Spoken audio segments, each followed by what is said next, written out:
मोदी जी और अमित शाह जी बहुत जल्दी सिंधु बॉर्डर पे और गाजीपुर बॉर्डर पे किसानों से मुलाकात करने आएंगे। सफलता नहीं मिली है। इसके अलावा जो किसान हैं वो थोड़े कम से हो गए हैं। जो किसान कैंप हैं गाजीपुर बॉर्डर पर, कैसे यहाँ पे जोश भरा जाएगा किसानों में? किसानों में एक्चुअली पूरा जोश है। कुछ किसान नेताओं ने यहाँ पे लोगों को आने के लिए रोक लगा दिए इसको देखते हुए, और मुझे ये लगता है कि मोदी जी और अमित शाह जी बहुत जल्दी सिंधु बॉर्डर पे और गाजीपुर बॉर्डर पे किसानों से मुलाकात करने आएंगे। अच्छा, लगता है आपको? जी, लेकिन तो वार्ता भी नहीं कर रहे हैं अब तो किसानों से। नहीं, एक्चुअली कल एक न्यूज़ चैनल में दिखा रहे थे, वो इंटरनेशनल न्यूज़ चैनल में, कि हम वार्ता करने के लिए तैयार हैं, सिंधु बॉर्डर जाने के लिए तैयार हैं। ये मोदी जी ने अपने मुँह से कहा है। लेकिन वो वार्ता तो करते हैं, लेकिन किसानों की मांग तो मानते नहीं। नहीं, वो किसानों की मांग भी मानेंगे। अब तो जब उनसे मुलाकात होगी, इस विषय पे वार्ता होगी, तभी कुछ पता चल पाएगा। लगता है को किसानों की बातें मानी जाएंगी? जी बिल्कुल बिल्कुल। लेकिन 5.5 महीने के दौरान किसान बार बार गए हैं, वार्ता करी है। किसान कहते हैं कि तीनों किसानों के जो कानून है वापस हों, इससे अलावा हमें कोई पसंद नहीं है कुछ बातें। जी बिल्कुल, ये कानून वापस होंगे और मोदी जी इस चीज़ को मानेंगे और ये कानून वापस करेंगे। लेकिन जो कृषि मंत्री हैं वो तो कहते हैं कि ये जो कानून है ये बिल्कुल बढ़िया है किसानों के लिए, इसमें कुछ भी काला नहीं है और हम इनको वापस नहीं लेंगे। जी नहीं, ये कानून अच्छे नहीं हैं, बल्कि हमारी ज़मीन अडानी अंबानी जैसों को बेचने का प्लान है। हमारा देश और भी महान हो जाए, कि हमारा देश और भी महान हो जाए अगर हर हिंदू भाई स्वामी विवेकानंद और हर मुसलमान कलाम हो जाए। लेकिन इस सरकार में तो APJ कलाम को भी जो है एक बीजेपी नेता ने, जो एक धर्म विशेष के व्यक्ति हैं, उन्होंने उनको जिहादी बोल दिया। नहीं, उनको ऐसा नहीं बोलना चाहिए। ये तो ऊंचे स्तर के नेता हैं और देशभक्त हैं।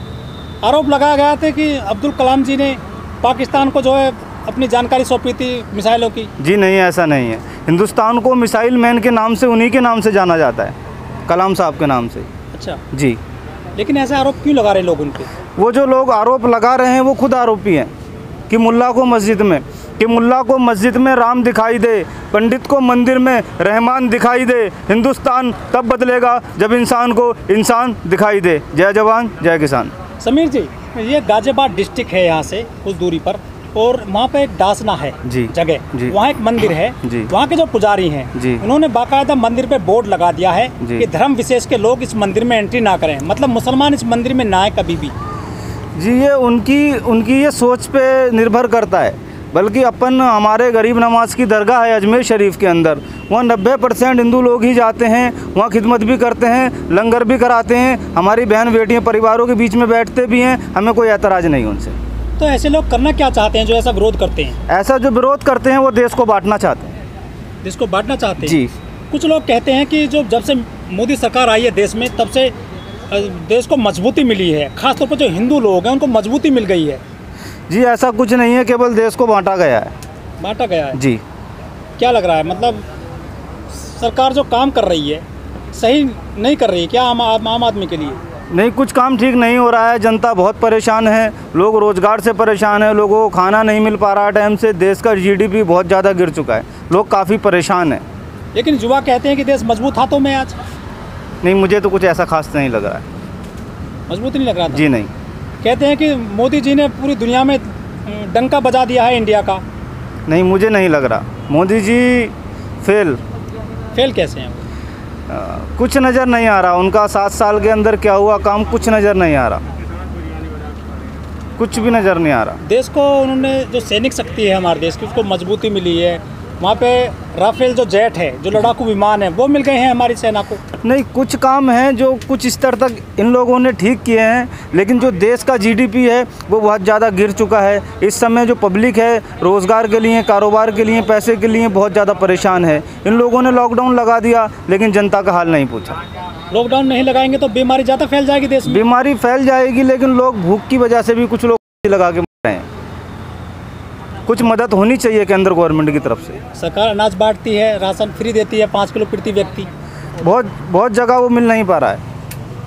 अब तो राशन प्रणाली है पूरे देश में, नहीं पहुंच पा रही है मदद, आर्थिक मदद नहीं पहुंच पा रही है। एक्चुअली मैं भी हिंदुस्तान की बहुत सारी स्टेट मैंने घूम रखी हैं, तो जो देश के हालात हैं वो बहुत नाजुक हैं इस समय। लेकिन वो लोग कहते हैं कि देश तरक्की कर रहा है, आगे जा रहा है, ऊंचाइयों पे चला गया देश। तो जी नहीं, हाँ, कुछ स्तर तक कुछ काम ऐसे हैं जो इन्होंने अच्छे किए हैं। कौन कौन से काम अच्छे किए? जैसे राइफल का काम है और कुछ काम ऐसे हैं जो इन्होंने अच्छे किए इस देश के लिए। लेकिन जो बहुत गरीब देश हैं दुनिया में, आज भारत को उन लोगों से, उन देशों से हेल्प लेनी पड़ रही है, ऑक्सीजन वहीं से मंगाई जा रही है। जो हमसे कभी मदद लेते थे, आज हम उनसे मदद ले रहे हैं, और आप कह रहे हैं कि अच्छे काम हुए हैं मोदी सरकार में। नहीं, कुछ अच्छे काम हुए हैं, लेकिन जो देश का जीडीपी है, रोजगार व्यवस्था है, वो बहुत ज़्यादा ख़राब है इंडिया की। तो ये तो मोदी सरकार है, वो तो खुद कहती है कि जो सरकारी उपक्रम है, सरकारी जो कंपनियां हैं, हम सबको बेचेंगे, हम केवल जन कल्याण करेंगे जनता का, राजनीति के जरिए। हम यहाँ व्यापार करने नहीं आए हैं। ये व्यापारी चल रहा है। ये गवर्नमेंट जो है, ये अपने मन से कुछ भी फैसला नहीं ले सकती। ये मोदी जी के हाथ में भी नहीं है। फिर किसके हाथ में है? ये जो हैं उद्योगपति हैं, जो चंद इस देश को चला रहे हैं, ये उनके हाथ में। जो उद्योगपति हैं, अगर वो अपना बिजनेस कर रहे हैं देश में, तो उससे दिक्कत क्या है देशवासियों को? भाई दिक्कत बहुत है। अब दिक्कत यह है कि इतनी बड़ी पोस्ट पे बैठने के बाद भी प्राइम मिनिस्टर मोदी जी अगर किसी फैसले को पूरा ना कर पाएँ, या फिर ऐसी पोस्ट पे बैठने से क्या फ़ायदा। अगर व्यापार हो रहा है देश में, प्राइवेट जो उद्योगपति हैं वो उद्योग लगा रहे हैं, तो उससे देश को तरक्की तो मिलती है। हाँ, हमें उससे कोई प्रॉब्लम नहीं है।